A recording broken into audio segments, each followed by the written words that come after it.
Hello student, आज हम जो हमारा चैप्टर चल रहा था उसका जो क्वेश्चन था यूनिवर्सल अडल्ट फ्रेंचाइज, उसकी इम्पोर्टेंस कर रहे थे। हम उसके 5 पॉइंट किए थे हमने, आज हम 6 पॉइंट से कर रहे हैं। तो वो है create sense of self respect among citizen. तो एक तो ये यूनिवर्सल जब अडल्ट फ्रेंचाइज एस्टेब्लिश की गई है उससे एक क्रिएट होती है sense of self respect among citizens.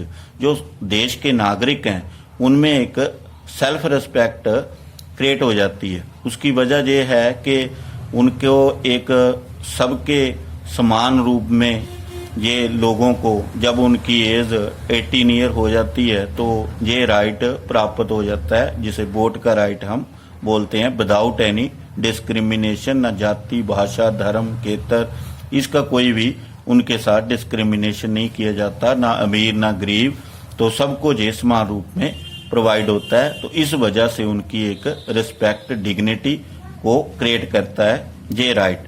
तो साथ में बहुत सारी जब इलेक्शन होती हैं तो उनको उनकी एक रिस्पेक्ट की जाती है। बड़े बड़े लीडर आते हैं, चाहे वो अमीर हो गरीब हो, उसकी वोट की वैल्यूज होती हैं, 1 पर्सन 1 वोट 1 वैल्यू।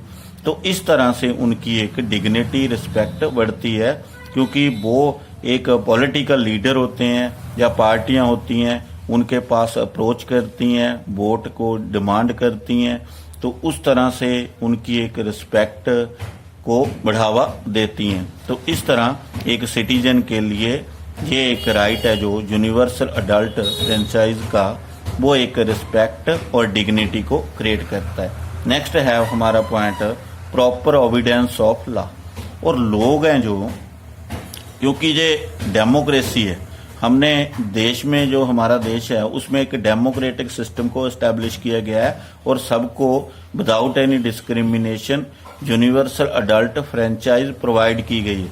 तो उससे जब सोवरेनिटी ही लोगों के पास है, लोग ही सरकार बनाते हैं, लोगों के द्वारा ही लॉ बनते हैं, क्योंकि उनके ही रिप्रेजेंटेटिव वहां पर बैठकर एक लॉ क्रिएट करते हैं, देश को चलाने की पॉलिसी को तय करते हैं। तो उसमें 3 जो ऑर्गन्स होते हैं गवर्नमेंट के, वो एक लेजिस्लेटिव होता है, एक एग्जीक्यूटिव होता है, एक जुडिशरी होता है।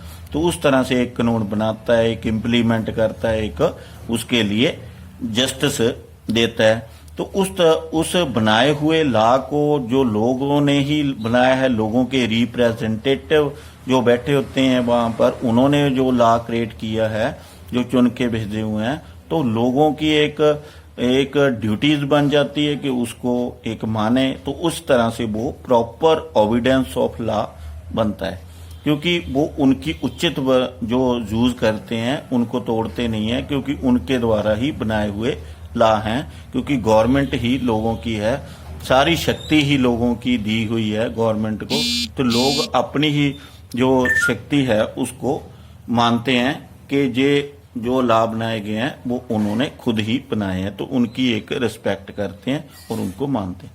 नो पॉसिबिलिटी ऑफ रेवोल्यूशन, और रेवोल्यूशन की पॉसिबिलिटी बिल्कुल खत्म हो जाती है जब जहां पर ये डेमोक्रेटिक सिस्टम है और लोगों को विदाउट एनी डिस्क्रिमिनेशन ये एक राइट दिया गया है यूनिवर्सल अडल्ट फ्रेंचाइज का, वोट का। तो उससे पॉसिबिलिटी नहीं रहती रेवोल्यूशन की। अगर हम हिस्ट्री पढ़ें तो पहले रेवोल्यूशन आती रहती, क्योंकि बहुत सारे डिक्टेटर होते थे, वो लोगों की इच्छा से नहीं बने होते थे, वो अपनी पावर से, शक्ति से बने होते थे। तो लोग उनको डर के जो उनकी जो हुक्मों की पालना करते थे, तो फिर कभी कभी लोग उनके खिलाफ रेवोल्यूशन भी कर देते थे।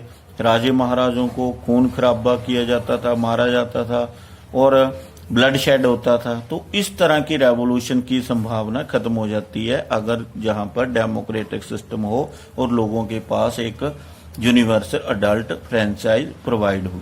तो इस तरह ये एक संवैधानिक रेवोल्यूशन हुआ है। तो संवैधानिक तरीके से कोई भी चीज को बदला जा सकता है, वहां पर ब्लड शेड की जरूरत नहीं है, वहां पर बटन दबाने की जरूरत है। वोट के राइट से कोई भी सरकार चेंज की जा सकती है और कोई भी पॉलिसी को चेंज किया जा सकता है, इतनी इनमें पावर्स हैं।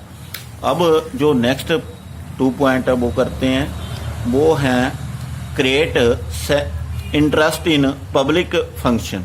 एक पब्लिक फंक्शन होते हैं उनमें जो इंटरेस्ट है और ज़्यादा बढ़ जाता है लोगों का, क्योंकि एक कॉन्सिक्वेंसीज होती हैं जो वो वहाँ भी जो उस कॉन्स्टिट्यूएंसीज में लोग रहते हैं वो किसी भी जाति, भाषा, धर्म, क्षेत्र, अमीर गरीब हो, वो सारे एक यूनिटी में बने जाते हैं। तो उसी तरह पूरे देश की एक यूनिटी बन जाती है। तो उसी तरह एक पब्लिक इंटरेस्ट बढ़ जाते हैं, फंक्शन ज़्यादा क्रिएट होते हैं।